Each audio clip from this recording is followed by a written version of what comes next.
नमस्कार, मैं हूं प्रशांत और हम बात कर रहे हैं 3 टाइम ग्रैमी जीत चुके रिकी के हिसाब से म्यूज़िक कंपोज़र और इसके अलावा और बहुत सारे तमगे उनके साथ जुड़े हुए हैं। उन्होंने एक बार फिर से जनगण मन को रिक्रिएट किया है, पिछले साल भी उन्होंने किया था।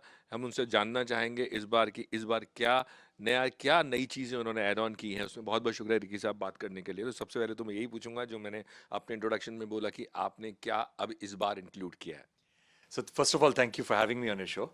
So, last year I had created a new version of the Indian national anthem. It was a big, epic version where I conducted a 100-piece orchestra, a symphony orchestra in the UK, the Royal Philharmonic Orchestra, performing the Indian national anthem. So, it was amazing because not only was it a large orchestra, but it was a British orchestra. So, after ruling us for 200 years, now the British orchestra is playing the Indian national anthem conducted by an Indian composer. So, it was good fun. And this year, I decided to take it to another level. So first, what I did was that I thought, okay, we've got the British Orchestra. Now let us get some of the best Indian musicians to get some Indian soul into the recording. So I contacted some of my favorite and some of the best classical musicians in India. That is Pandit Hari Prasad Chaurasia, Rakesh Chaurasia, Aman Anayan, Rahul Sharma, Jayanti Kumresh on Veena, then Sheikh Mehboob on Nadaswaram, Giridhar Udupa on Ghatam. So got all of these amazing classical musicians from North and South India to actually collaborate. And there is this institute in India, in Bhubaneswar, it's called the Kalinga Institute of Social Sciences. So in that institute, they educate, they board, they lodge completely free of cost 40,000 tribal students at any given point of time.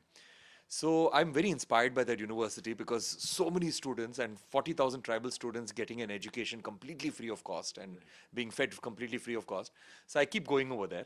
And then one day I asked the founder, that is Mr. Achyuta, Dr. Achyuta Samant, I told him that what if I give a music lesson to these children? So we decided to give a music lesson to 14,000 children, and that ended with the children singing the national anthem as part of the choir for this particular recording. So we called the people from Guinness World Records also. They came down and they checked it out and they gave us a Guinness World Record for the largest music lesson in the world. So till today, the largest music lesson was with a university in Tennessee in America, and that was 6,500 students, and we've done more than double now. आपने 40,000 लोगों को lesson देने की बात की, तो 40,000 लोगों को एक साथ आपने लेसन दिया है या अलग-अलग टाइम पे अलग-अलग लोगों को? No, all at one time. Everybody came into a stadium. We created a recording studio in the stadium. So very big stadium. We put in more than 200 microphones. Got very, very good sound engineers, very good state-of-the-art equipment. And we taught everybody. So it was a 2-day lesson. So day one, day two, and that ended with me getting the children to sing the national anthem in 4-part harmonies. So normally what happens is that it's just a chant, everybody just sing together. But here we got them to sing professionally in 4-part harmonies, and we recorded them professionally, not with one microphone or with camera audio. It was recorded professionally with more than 200 microphones. Music कभी जो वो लोग हैं जो हवा में उड़ते हैं उन लोगों के लिए भी म्यूजिक बनाने का सोचा जो रियल अभी आपके साथ में एक इंसिडेंट हुआ एयर इंडिया मेरे ख्याल में वो लोग बहुत ज्यादा टेंशन में काम करते हैं शायद उनके लिए भी सुकून देना थोड़ा सा जरूरी है No, definitely, definitely. So actually, that's a very good question because, in fact, I'm not supposed to talk about it, but at the end of August, I'm releasing an album which is about mental wellness. So that is an album which I can 100% assure you that you should play it in your car all the time because when you feel angry while driving, it'll soothe you down, especially in Mumbai traffic. मैं लेकिन आपसे एक चीज़ जानना चाहूँगा जो आपने tweet किया था इसके बारे में थर्ड टाइम आपके साथ हुआ था तो उससे पहले आपने 2 बार उसको पेशेंटली सहन किया उसके बाद थर्ड टाइम जब नहीं रुका गया तब आपने शायद किया होगा या पहले भी आपने किया कोशिश की थी नहीं, मैंने पहली बार ट्वीट किया था।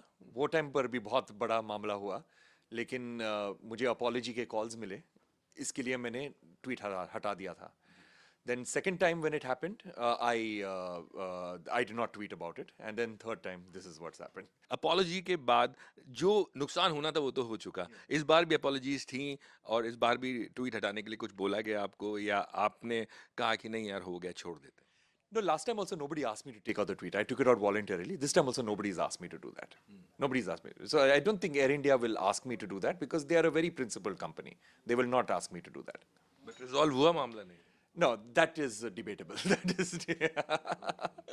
आखिरी चीज, जब आप बैंगलोर से इधर आ रहे थे या अब यहाँ से दिल्ली जा रहे हैं, तो ऐसा तो नहीं होता आपको देख के एयरपोर्ट पे लोग बोलते हैं हटोरे की केस साहब आ रहे हैं?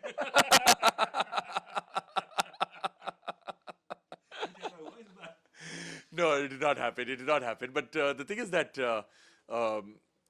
I don't know, because there are so many people who travel through airports, so it's difficult to recognize everybody. But like, yeah, but I hope it does not happen with me. I hope. Passenger साथ में होते होंगे, जो भी पहचानते होंगे आपको, उनको लग चलो एक आदमी तो है आवाज उठा।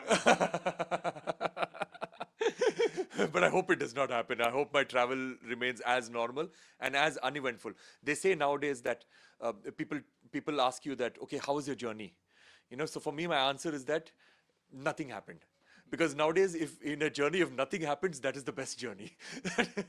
You should not say that something very good happened or something very bad happened. Just nothing happened. That's all. Thank you, thank you, thank you Thank you बहुत so बहुत much. शुक्रिया Thank जी you so जी। much.